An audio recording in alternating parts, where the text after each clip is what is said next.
In this video, we're going to cover three-point lighting. Now, some people think three-point lighting is kind of difficult. I'm going to demystify it for you in about 30 seconds.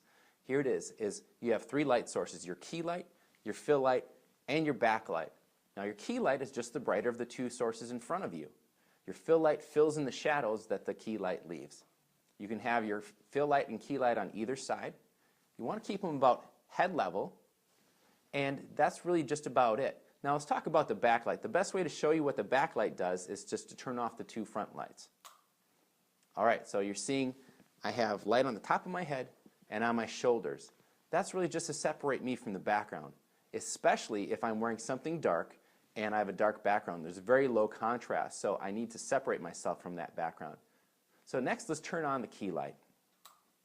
Okay, so you can see the key light is shining bright light on one side of my face, and then this side of my face is pretty much in the shadows. If I want to get rid of some of those shadows, one of the things I could do is I can move that key light a little more towards the camera. So it's more like this, so you're seeing a little bit of shadows on my cheek here. That's very dramatic lighting. Some people like that if you're talking about something dramatic in an interview per se. But really you want to keep it about 10 and 2. So let's turn on that fill light and see what that does. Alright, see how that fill light filled in all those shadows? Now this is kind of a flat light or a very even light. Some people like this, some people like a little more dramatic.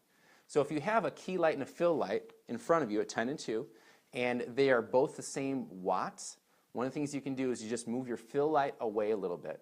And if you have multiple switches on the back of your light, you just turn 1 or 2 or 3 off and keep them at the same distance. And that's really the basics of three-point lighting.